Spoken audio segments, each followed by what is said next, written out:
Barraco Filosófico.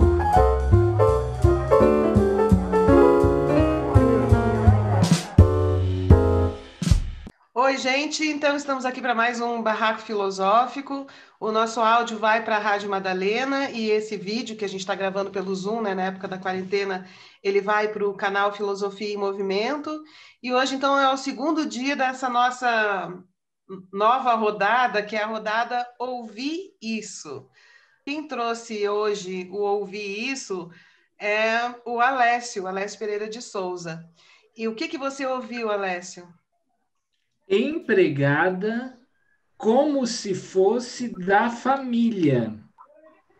Então, gente, olha só, a gente vai armar um barraco filosófico agora, então, sobre isso que o Alessio ouviu, empregada como se fosse da família, e a gente vai criar também algumas falas que têm a função do advogado do diabo, né?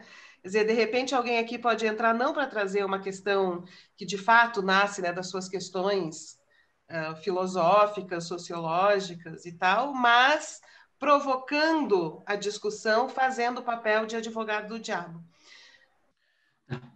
Vamos, então, colocar as coisas nos seus termos, nos termos que eu proponho para o debate. E aí, obviamente, de modo muito democrático, faremos as derivações e iremos por mares nunca antes navegados, como queiram. Como queiram e como puderem, os limites, quem coloca, a gente vai colocar na relação que for aqui estabelecida. E em que chave interpretativa que eu vou tratar? Eu vou tratar na seguinte chave interpretativa, que é o que eu estou chamando aqui de crueldade da bondade. Eu vou tratar da crueldade da bondade, porque a crueldade dos maus não há polêmica, né? A crueldade do mal já há suficiente marketing para isso. A gente vai cuidar da crueldade subterrânea, a bondade praticada em um sistema iníquo e que se presta essa própria bondade a ser veículo de reprodução de iniquidades. Ou seja, é uma análise estrutural e objetiva da bondade. Obviamente, aqui que a bondade é tratada, ora num sentido irônico, entre aspas, ora num sentido de aquela bondade ingênua, né? Da distribuição da sopa no horário da noite para os mendigos da Praça da Sé, e depois eu vou lá na urna e cravo 17, tá certo? E aí eu tô com a minha consciência limpa de cidadão que fez o seu dever, a sua caridade pública. O esquema que eu montei, né, porque eu preparei o crime, ele não é culposo, ele é doloso. Então, eu preparei no seguinte sentido, eu trago o prato preparado e vou servir no seguinte sentido. Primeiramente, a análise vai se voltar à crueldade da patroa boa. Então, esse é o primeiro momento, a crueldade da patroa boa.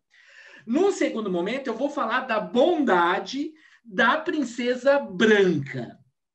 E num terceiro momento, nos encaminhamentos finais, nas conclusões do debate, eu pretendo então falar que a crueldade da patroa boa é um prolongamento histórico-social daquela bondade histórica praticada pela princesa branca. Tudo isso nós veremos no decorrer desse barraco. Muito bem, o que eu estou falando aqui desse prolongamento histórico da bondade da princesa branca? Eu estou falando do ranço, do resquício arqueológico, do ranço escravocrata da classe média brasileira. É disso que eu estou falando. Ou seja, aboliram a escravidão? Aboliram. A princesa branca aboliu. Declaram-se libertos os cativos do Brasil nesta data. Porém, não teve o condão com a Lei 3353, de 13 de maio de 1888, não teve o condão de abolir a mentalidade entranhada na classe média brasileira. E por que a classe média brasileira e não porque os senhores de engenho? Porque eu não estou falando dos escravos em canavial, eu estou falando da classe média brasileira porque, segundo o IBGE, em dados de hoje, dados atuais, ela é a maior tomadora mundial de trabalho doméstico, que é o trabalho invisibilizado, em que a mulher branca, que por sua vez também é explorada, ela terceiriza para a mulher da periferia, geralmente negra, o trabalho do cuidado doméstico, para então ela ter o seu tempo livre. Mas vamos lá. Eu quero começar o barraco utilizando o material que eu ofereci para subsídio de debate. Primeiramente, Fernanda, eu vou trazer um trechinho de menos de 30 segundos, que ele condensa uma fala muito poderosa, que é uma entrevista, uma reportagem da TV Record. O título é Empregada como se fosse da família. Vamos ouvir o que tem a oferecer esse material, depois a gente disseca esse material, que por si só já é um barraco riquíssimo. Cuidar da casa do patrão como se fosse a própria casa. É assim que se sente Estelita no dia a dia da profissão de doméstica. São 30 anos trabalhando com a mesma família. Ela é responsável pela limpeza e também é a cozinheira oficial da patroa. A relação entre as duas vai além do trabalho. Eu acho que é uma família, né? Dos anos que a gente estamos juntos, é uma família. Eu sou tratada como da família. Tá, começamos os trabalhos. Eu não tenho informação psicanalítica, tá certo? Mas eu considero que por si só já é uma crueldade imensa colocar na boca do oprimido o discurso do opressor. Você vê que é a empregada doméstica que reproduz o discurso da opressão. Eu me sinto muito bem, eu me sinto acolhida, porque eu sou tratada como se fosse da família. Mas eu quero fazer também o papel do advogado do diabo.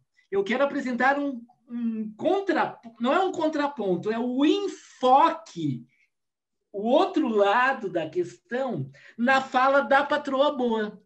Então, o próximo link, para a gente fazer o cotejo analítico entre a fala da empregada e a da patroa, é uma entrevista de 2015, lá no governo Dilma, 2013, por aí, quando estava tramitando a PEC das domésticas, que alargou os direitos constitucionais da empregada doméstica, tá certo? Foi uma polêmica muito grande e veio à tona essa entrevista para o canal UOL da socialite carioca Regina Mansur. Quem é Regina Mansur? É uma advogada, uma milionária, riquíssima. Ela participou de um reality show na Bandeirantes, onde ela ficou ainda mais famosa, chamado Mulheres Ricas. Porque eu lembro do tempo que eu era pequena, os empregados da minha casa, alguns vieram comigo quando eu casei, minha babá me acompanhou, eu aposentei, ela morreu com 80 anos, vinha receber o saláriozinho dela. Então, ela era uma pessoa da família, a gente dormia na cama abraçada com ela. Ai, dona Irene, obrigada, dona Irene. Fala, o que a senhora quer? Jantar hoje? Hoje eu vou dar uma folguinha para a senhora. Que bom. Eu fui lá no médico e comprei aquela comidinha árabe. Então, hoje nós vamos comer comida árabe. A senhora põe só bem arrumadinho, põe quibe crua, coalhada, corta o pãozinho, quando o doutor chegar já bota o aperitivinho para ele e vamos servir a comida árabe. A senhora descansa um pouquinho. Então. Não vai fazer rabada para mim, pelo amor de Deus, hein? Não, a rabada sai para mim mesmo. Né? Essa rabada que vocês fazem na hora do almoço tá ficando famosa. Vem todo mundo para cá comer, né? Com certeza. Obrigada, dona Irene. Tá, obrigada. A lei trabalhista brasileira, ela é paternalista, né? Isso ela é mesmo, isso é uma realidade, ela é uma lei que precisa ser modificada, porque a premissa verdadeira da lei é todo patrão é ruim e todo empregado é vítima, não é por aí. E sempre o empregado tem que ser prestigiado, como se o patrão tivesse culpa de ser patrão. Sabe, o patrão ele paga, ele é bom, ele paga o salário, ele precisa do empregado. Porque o patrão também é empregado de alguém. Eu também sou empregada dos meus clientes. Então eu acho e gostaria, e um dia vai haver, uma legislação para o empregado doméstico, não adequações entre o trabalhador e o doméstico, fazer uma melange e dar o que está acontecendo, que vai dar muita confusão. Existe uma diferença muito grande, a gente precisa ficar bem atenta quanto a essa diferença do empregado doméstico, do trabalhador. Esta lei nova, é uma lei dirigida aos empregados domésticos, mas ela tem um resquício ele está dando para o empregado doméstico as mesmas vantagens que tem os trabalhadores. Porque para mim, falar trabalhador doméstico não está tecnicamente correto, é o que se fala. Para mim é trabalhador. E tem outro que é o doméstico. O trabalhador doméstico é a confusão que está sendo Para criada aí. agora. O É trabalhador... o suficiente. Nós temos o trabalhador e o doméstico que não é trabalhador, portanto, ele não tem direitos. Alguém avise pelos correios a doutora Regina Mansur que o sistema da Casa Grande Senzala foi revogado, né? Ela não sabe disso, ela não leu a lei Áurea, ela não leu. Nem por isso ela é uma pessoa má. Ela dá folga para a empregada, ela é preocupada que a empregada descanse, né? Ela tem um trato de muita finesse com a sua empregada. E paga direitinho o saláriozinho, como ela diz. Exato, ela paga direitinho o saláriozinho, mas ela não tem uma trabalhadora, ela tem uma doméstica. Eu só quero lembrar só um detalhe. A realidade dessa mulher é algo excepcional. Ela corresponde a, acho que 1% da sociedade brasileira, né? Só ia botar isso. Então, para a gente se ater a esse cuidado. Só isso. A indagação do Alessio é de que empregada doméstica é como se fosse da família. E aí, eu vou trazer de novo o conceito do que significa família aqui, porque eu acho que é essencial para a gente conseguir decupar essa questão aí. O termo família é derivado do latim famulus, que significa escravo doméstico. E, de fato, ela é da família. Ela é escravo doméstico. E família, na definição nova, quando você pega no dicionário, ela tem duas definições, que é o grupo de pessoas vivendo sob o mesmo teto. Então, se você está pegando uma empregada doméstica que mora na casa da patroa, também está dentro do conceito de família. E a segunda definição é o grupo de pessoas com ancestralidade em comum. Bom, todo mundo tem ancestralidade em comum. A gente está no país Brasil, né? Então, eu queria compartilhar o quê? Vivência, porque a gente vem aqui para fazer essas coisas, né? Igual no último barraco, falar sobre vivências. Eu sou filha de empregada doméstica. Minha mãe foi empregada doméstica até casar, ela casou com 18 anos. E ela começou a trabalhar com 11 anos de idade, como babá. E aí é sempre muito maluco, né? Porque a gente para pensar que isso foi, deixa eu ver, na década de 70, 80, por aí. Nessa fase, e era uma criança cuidando de uma outra criança, né? Então ela tinha 11, 12 anos, e ela cuidava de bebezinhos, tipo de 1 ano, por aí. E ela dormia na casa dos patrões. E ela voltava no final de semana, e ela tinha um regime que era o seguinte, ela dava todo o salário dela, ela não via, era tipo da patroa com a mãe dela. E é muito maluco quando eu converso com a minha mãe sobre isso, porque ela sempre tem um sentimento muito forte de gratidão. Toda vez que ela fala sobre isso, ela fala: as minhas patroas eram muito boas. Eu viajava para a praia e elas me levavam, claro, tinha que cuidar da criança. Eu dormia lá e, tipo, eu comia bem, eu era bem tratada, e etc.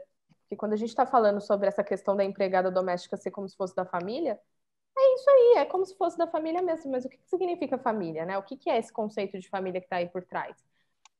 Tem uma questão afetiva muito forte, que é o fato de que essas mulheres, que são as patroas, elas de fato têm um carinho por essas pessoas, existe um carinho ali, que é permeado por uma relação de poder de submissão. É o mesmo caso de homens que são casados com mulheres e que essas mulheres são violentadas, essas mulheres são submetidas a determinados discursos de opressão machistas, e nem por isso o homem não gosta dela necessariamente. O afeto, ele é permeado muitas vezes por essa relação de poder.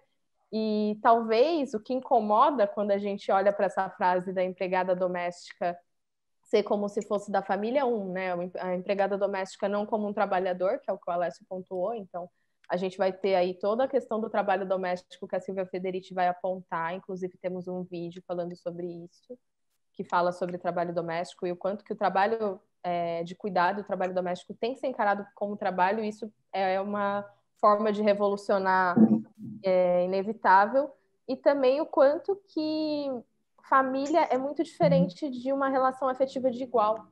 Não necessariamente essas coisas estão conectadas. Família é diferente de comunidade, família é diferente de tribo. E quando a gente fala dessas relações afetivas, existe de fato um afeto, mas é um afeto de igual para igual? É um afeto que tem uma troca? Não necessariamente. A família tem relações de poder, inclusive entre pais e filhos. A família patriarcal é submetida ao poder e ao controle paterno, por exemplo, né? Então... Eu vou fazer a advogada do diabo aqui. Se eu apanhar na internet, não tem problema não. É o seguinte, eu até escrevi, que é tão absurdo que eu precisei escrever, porque eu vou fingir que eu estou falando como se eu pensasse. Vocês têm que entender o seguinte, gente. Aonde tem muito direito, tem menos emprego. Isso aí é fato. Se tem direito demais, tem menos emprego. É melhor todo mundo trabalhar na condição possível do que na ideal. Vocês não acham, não? É melhor ter um empreguinho do que não ter nenhum. Vocês têm que ver também que depois que essa PEC das domésticas aí, ó, passou, muita doméstica perdeu o emprego formal e virou autônoma. Virou faxineira, e aí? A pessoa tinha lá o 13º, o saláriozinho dela para pagar as continhas do mês, o FGTS, e agora ela está autônoma. Está aí sem saber se no dia seguinte ela vai trabalhar. É uma relação mútua. A empregada doméstica precisa de trabalho e o patrão precisa dela, um precisa do outro. Eu acho assim, se ela não tem condição, não tem estrutura de conseguir um emprego melhor, é melhor esse. Vocês têm que ver que vocês não estão na Suíça, não, vocês estão no Brasil. Uma Bolsonaro, carteirinha de Bolsonaro. Não, quero que vocês agora, e aí? A estrutura, todos nós estamos submetidos a estruturas culturais e estruturas de poder e performances, acho que é uma coisa que a gente fala muito aqui. E o que acontece é que, por mais que a gente esteja dentro dessas estruturas de poder e de performance, a gente cria afetos e cria vínculos. E isso é humano. A questão ela é muito mais o quanto que a gente avalia que essas estruturas de poder, para além de afetos, elas criam traumas, e elas criam ódio, e elas criam opressão, e elas criam violência. E esse é o problema. Porque ao mesmo tempo que a patroa rica vai lá e fala é como se fosse da família, e ela tem algum afeto, ela tem também violência, ela tem também supressão, ela também está propagando algo que é muito negativo para aquela empregada que está ali. Eu acho que tem um sistema de negação, né, que é um sistema humano, né? São muitas camadas de relação numa relação só. Porque, de uma certa forma, você está reforçando uma diferença de classe, né? Você está... normalmente, você tem mulheres numa relação muito próxima, muito íntima e muito tensa. Os afetos, eles são reais, né? Mas, muitas vezes, o afeto também é a forma possível de lidar com o fato de estar explorando o outro, né? É como se fosse ali a negação, né? Assim, e só que você vai demandar esse afeto para não se sentir ruim de estar aproveitando da força de trabalho do outro, mas ao mesmo tempo se aquele outro, né, não sabe qual é o seu lugar, você vai chamar a estrutura trabalhista, você vai voltar para a regra, para a lei, né? Isso é o homem cordial, né? Essa mistura do público e do privado, né? A lei e o afeto misturados de uma forma ambígua, né? Ou que o Bourdieu vai falar, né? De uma proximidade simbólica que nega uma distância objetiva, né? Uma distância real. Então, assim, são ambiguidades que elas constituem a nossa vida, né? E que não significa que os aspectos sejam menos reais, mas eles são tensos, eles são negociados o tempo inteiro.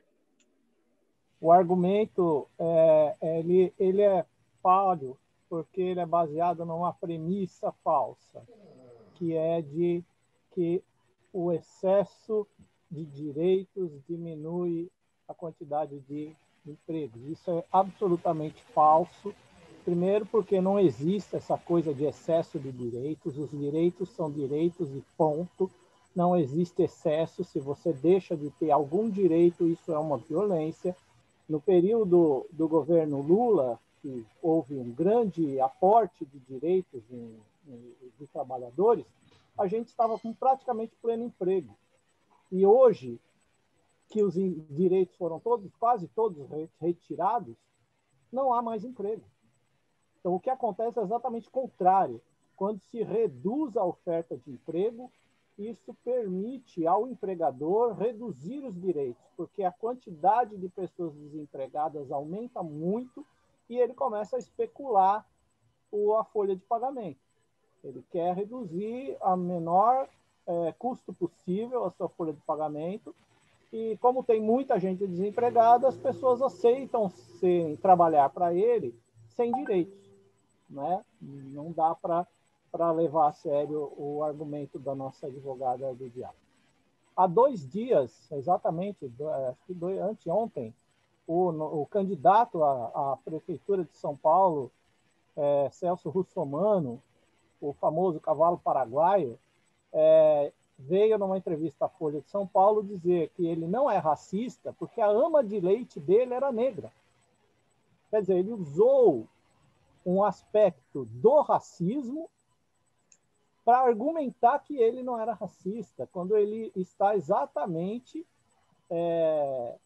usando o argumento racista. Ele está sendo processado por uma série de órgãos de defesa do negro, do povo preto, né, do povo preto, e eu acho que ele deve ser preso por racismo. Me parece que essa galera não sabe, não entende o conceito escravo.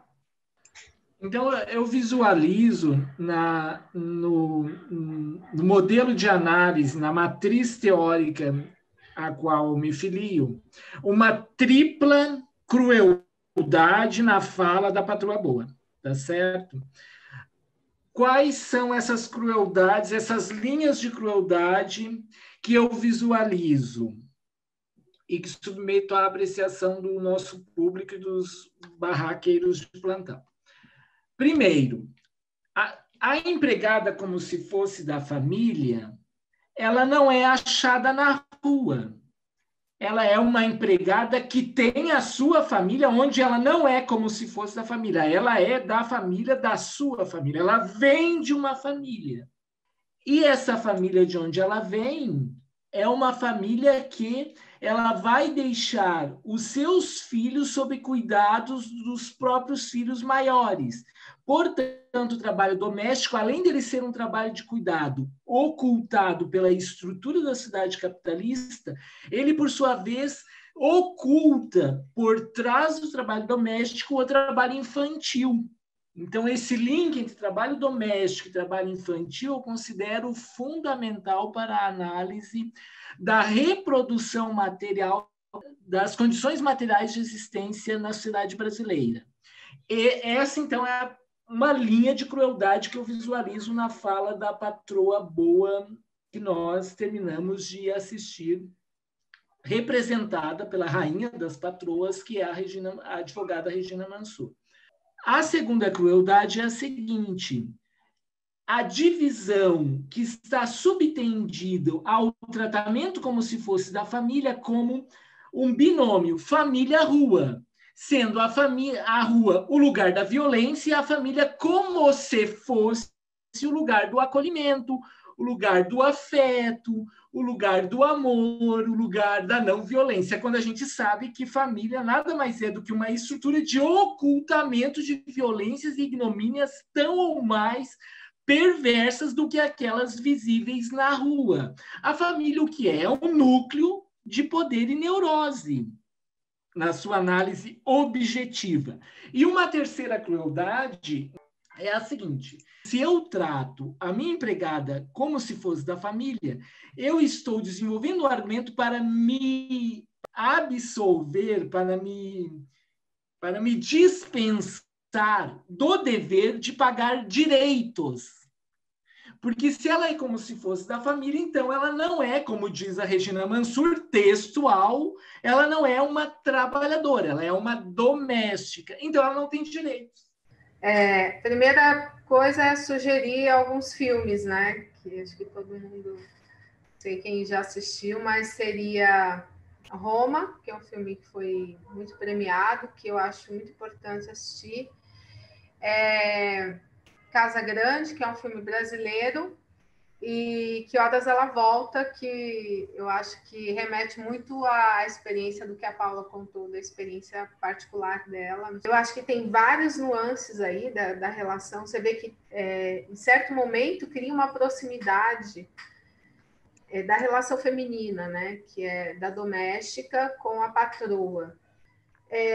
Eu vejo que tem assim, esse valor da cultura intrínseco na nossa sociedade, que é conservador, né, do patriarcado, da estrutura familiar e etc., que eu acho que é isso que levou a essa afirmação e a vitória nesses momentos do fascismo e da direita. Você vê que eles sempre se afirmam como sendo os defensores dos direitos da família, dos valores da família, da estrutura da família. Então, eles estão sempre defendendo o quê? Esses valores do patriarcado, literalmente é do patriarcado.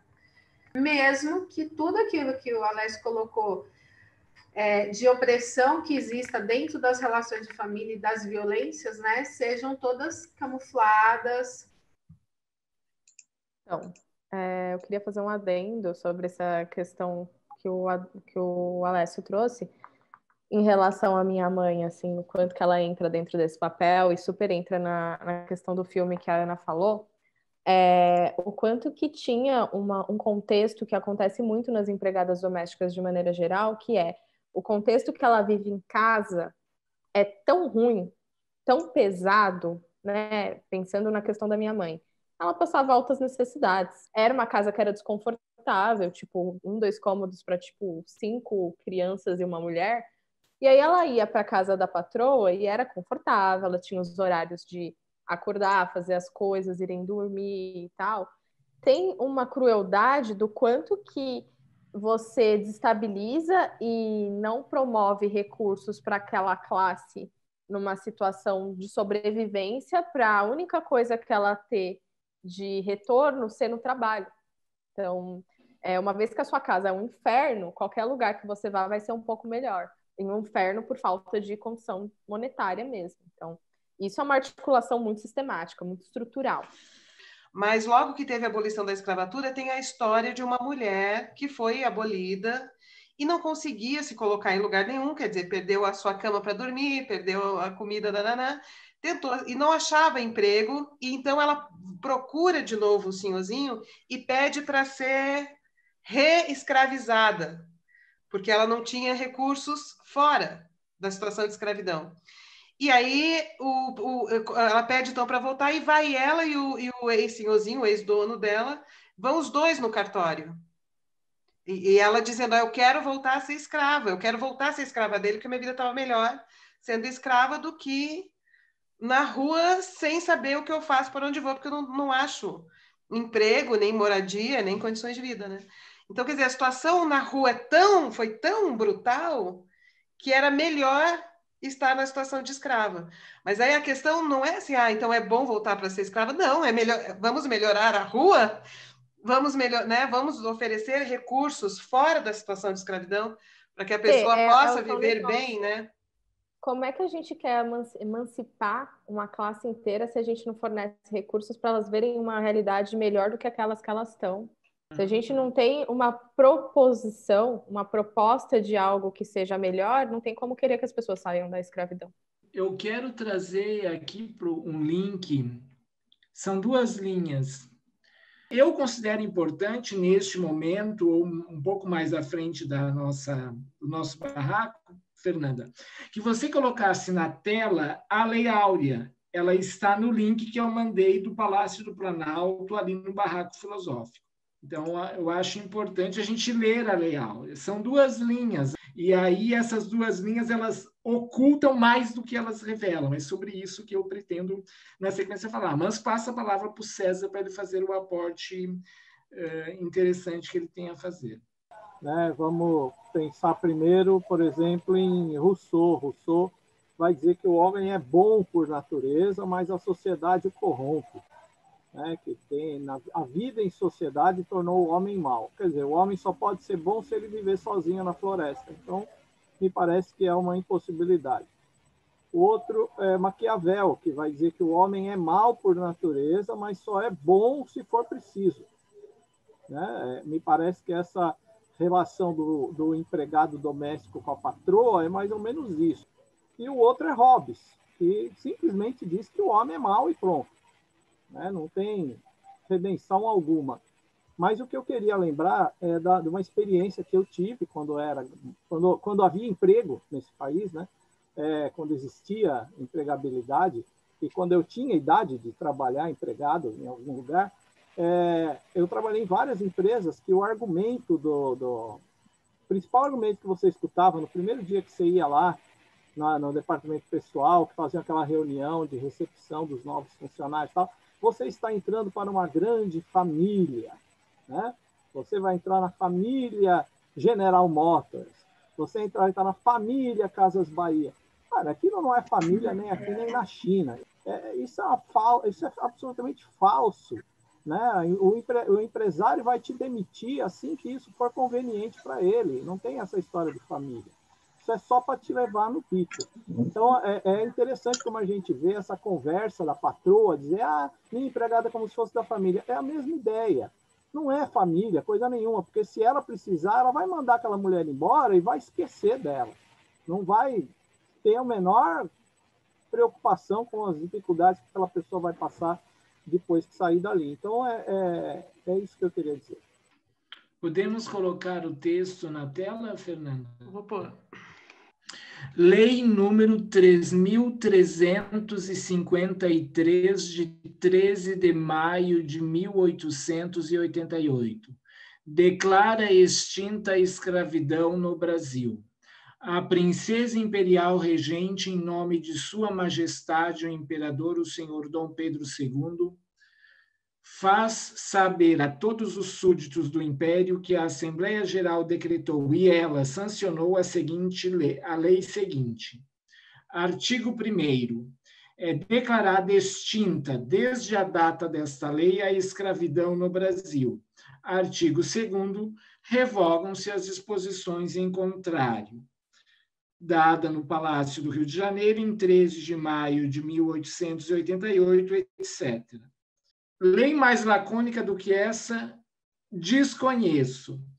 Ela tem mais a ser analisada pelo que ela não diz do que pelo que ela diz. E o que ela não diz é a extrema crueldade oculta nesta bondade da nossa princesa branca, de Orleans e Bragança, né? Que um ano depois recebeu uma carta para ir a Paris, vazar do Brasil. Ela perdeu o trono por causa dessa lei. O que ocorre é o seguinte: onde está a indenização, onde está a formação de um fundo de inclusão ou de destinação dessas pessoas que deixaram de ser escravas para participar da sociedade brasileira de um modo minimamente humano? A lei não diz absolutamente nada. Ela não fala absolutamente nada sobre isso. Por quê? Porque ela foi promulgada, ela foi editada pela Assembleia Geral, que era lá a Câmara dos Deputados, o Senado do Império, não sei qual é o órgão equivalente hoje, mas um órgão de representatividade das grandes oligarquias. E as grandes oligarquias, pasmem para escutar o que eu vou falar agora. Elas passaram a fazer um complô contra o Império, porque o Império não os indenizou da perda da mercadoria. Havia uma campanha no Rio de Janeiro e em São Paulo, das fazendas, dos cafeicultores todos, no sentido de que a Lei Áurea era inconstitucional. Por quê? Porque ela feria o direito de propriedade, que era sagrado na Constituição do Império. O direito de propriedade no sentido do liberalismo econômico, tá certo? Então, olha o nível do debate em que o espírito do debate público em que se deu a promulgação dessa lei. Então, ela é mais interessante de ser estudada sobre os artigos que nela estão faltando, que até hoje não foram equacionados. Houve um arremedo de aproximação da equação do problema no governo Lula, com algumas questões como cotas no serviço público, nos concursos, cotas nas universidades. Eu estou chamando de arremedo, mas não é nenhum demérito. Aliás, eu sou um admirador dessas políticas, tá certo? O que eu quero dizer é que 120 anos, e isso no plano histórico é ontem, a Lei Áurea foi promulgada no ontem histórico, né? Ela é muito recente. Então, nós temos na cidade brasileira uma equação que não foi resolvida. Por que o trabalho doméstico? Isso é preciso ser colocado de uma forma muito clara. Por que se está falando do trabalho doméstico como um prolongamento claro do trabalho escravo? Pelo seguinte, porque a gente está acostumado nas escolas e também na própria fantasia coletiva, no imaginário popular, de que escravo era o escravo do senhor de engenho, de que o escravo era o escravo da casa grande, das grandes fazendas de café. Não. Nós tínhamos também os chamados escravos de ganho. E os escravos de ganho eram de propriedade da classe média. A classe média também comercializava os seus escravos em escala menor. E esses escravos de ganho, como eles eram esses escravos do ambiente doméstico, se criava aquilo que já foi devidamente dissecado nesse barraco, que é a relação próxima, humanizada, com 12 aspas, tá? Ele era visto de um modo mais humano. Inclusive, Machado de Assis retrata isso muito bem nas memórias póstumas de Brás Cubas, e num conto que é referência desse barraco, é referência da minha preparação para o barraco, chamado Pai contra Mãe, onde o Machado de Assis vai retratar a figura de um rapaz pobre, desempregado, tá certo? Desempregado, prestes a se casar com uma menina costureira que morava na casa da tia Mônica. A menina é a Clara, o rapaz é o Candinho. Esse rapaz não tem estudo, portanto, ele não tem uma ocupação de maior notabilidade, maior mérito. E ele, então, se dedica a qual função? Ele se dedica a caçar escravo fugido.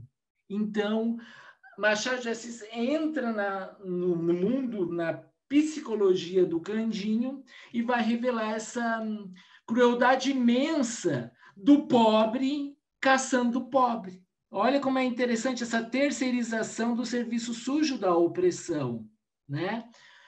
Muito bem. Esse conto de Machado de Assis, ele é tão fecundo, né? Machado de Assis, ele é tão profundo. A frase inicial do conto, inclusive, é emblemática. Ele fala sobre a perda das profissões, a extinção de profissões com a extinção da escravidão. Uma profissão que se extinguiu com a escravidão foi a extinção de caçador de escravo fugido. E aí ele vai ser utilizado, esse conto, por Sérgio Bianchi, que é um diretor de cinema, está vivo, está disponível aí para diálogo. Ele faz o filme Quanto Vale é por Quilo, que também está disponível no YouTube. O filme Quanto Vale é por Quilo vai analisar a estrutura escravocrata que sobrevive à declaração de extinção da escravatura como tal, da escravatura jurídica. A escravatura ela é extinta juridicamente, mas não deixa de ser estrutural e estruturante das relações na cidade brasileira. A gente entra naquela também de como é que alguns trabalhos são tidos como trabalhos de segunda categoria, né? Menores mesmo, assim. Tem um Instagram de uma menina que eu sigo, ela chama Faxina Boa, o nome do Instagram. E aí ela fala assim, que é muito gozado, porque ela é formada em comunicação social e ela resolveu continuar sendo faxineira. E aí ela diz que o trato muda completamente das patroas quando as patroas descobrem que ela tem um Instagram enorme e que ela dá palestras, e enfim, que ela vem da faculdade, que ela teve uma formação acadêmica. O trato é outro, assim, como se ela virasse, ela subisse do patamar, como se ela fosse tratada, a partir daquele momento ela é tratada como gente. ela já deixou isso claro em alguns vídeos. É muito louco essa relação que a gente tem com esses trabalhos que são trabalhos domésticos, como se fossem trabalhos de segunda classe, né? É só a questão, assim, isso me lembra muito aquele livro do Saramago, Ensaio sobre a Cegueira, né? Quando, enfim, quando tem um colapso lá, as pessoas ficam com uma cegueira branca numa cidade, e aí para de funcionar tudo, e aí o lixo fica na rua, e as pessoas, e a cidade entra em colapso. Eu acho que é bem isso, assim, a gente não dá importância para trabalhos que são tão importantes quanto qualquer outro, e vai ver, né, o que está por trás dessas estruturas de poder, assim, quem precifica o trabalho do outro, né? Por que alguns trabalhos não são dignos de serem valorizados? Ô, Paula, você lembra do título do teu vídeo? A Paula, ela é a nossa representante da Silvia Federici aqui no grupo. E a gente fez um vídeo com ela que ela mostra a teoria da Federici, como que o trabalho doméstico, o trabalho de cuidado é considerado um trabalho menor, porque é coisa de mulher. E a mulher como escrava, é uma coisa que é para ser feito gratuitamente, né? Existe, né? Se a gente fosse só estrutura, não existiria história, né? Existe história porque existe mudança, né? Existem forças que se articulam de outras formas e que fazem as coisas estremecerem. Mas eu acho que tem situações que essa dinâmica do cotidiano, do afeto, ela pode ser muito transformadora, sim. E se a gente não acreditar em alguma possibilidade de mudança também, né, pelo afeto, assim, o que a gente está fazendo no mundo, né? Que essas relações, elas são muito tensas por serem por envolverem essas camadas todas, né? Todas que elas envolvem. Mas eu acho que existe transformação também, sabe? Eu acho que existem outras possibilidades de negociação, existem sempre as trocas, elas extravasam o que inicialmente está posto. E eu acho que isso é humano. Eu só vou falar qual que é o nome do vídeo que a Fê falou, que a Fê mencionou. Então, a gente gravou um vídeo para o canal Filosofia em Movimento, que está na playlist Escova Progressista, que chama As Mulheres, o Labor e a Revolução Doméstica, que fala sobre o trabalho da Silvia Federici, conceituando o trabalho doméstico como parte de trabalho. Para além disso, eu vou indicar também um vídeo dela mesmo, que está no canal da TV Boitempo, legendado em português, que chama Silvia Federici, eles chamam de amor, nós chamamos de trabalho não remunerado. E, complementando a Renata, eu vou falar de um texto que está no El País. É um texto antigo, mas ele é um texto assim que ele fala muito sobre muitas coisas que a gente falou aqui. Que chama Mãe, onde dormem as pessoas marrons? A pergunta da criança denuncia a vida entre muros do condomínio chamado Brasil, e é da Eliane Brum, porque fala exatamente sobre essa condição de que a maior parte das empregadas domésticas e das trabalhadoras domésticas do país são pessoas pretas, que servem a população branca. Então, nós temos que fazer um trabalho de escavação de camadas sobre camadas para encontrar o ser humano soterrado sobre instituições que o oprimem. Se a gente fica só na estrutura, tudo já foi dito? É complexidade ou é luta de classes? Como que é a complexidade na luta de classes? É essa questão, olha o tamanho dessa questão. Então, a gente não vai resolver agora com 3 frases aqui no barraco, né? Então, de qualquer maneira, eu quero agradecer demais ao Alessio, acabou o nosso tempo, por ter trazido esse barraco. Barraco filosófico forever, tá? A gente vem aqui para barraquear, se não é para barraquear, não faz sentido estar no barraco. Eu acho que essa é uma boa síntese. E sempre voltar ao Marx, né? A diferença do que a gente vive hoje com o tempo de Marx é a escala da exploração. Eu indico como leitura para os nossos ouvintes, para o nosso público, o artigo 20, o capítulo 21 do livro 1 do Capital, a reprodução simples, onde se enquadraria o trabalho doméstico. É um capítulo bem simples de ler, é o mais maravilhoso e mais simples do livro 1 do Capital. Eu agradeço o engajamento e os aportes trazidos por todos que enriqueceram a mim e acho que todos também saem enriquecidos. Como diz Marx, na 11ª tese contra Feuerbach, mais do que discutir o mundo, é hora de transformá-lo. O barraco começa quando termina. Aqui a gente não esgota o debate, mas o barraco começa quando a gente decide transformar o mundo no momento em que ele termina.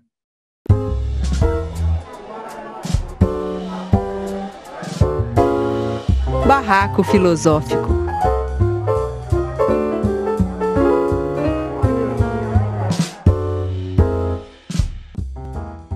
O Barraco Filosófico é um projeto do Grupo de Filosofia em Movimento. O grupo se prepara estudando conceitos e temas da área de filosofia e ciências humanas ao longo de muitos meses e depois vai para a rua se disponibilizar para conversas a partir de questões reais trazidas pelo público que senta para conversar com a gente.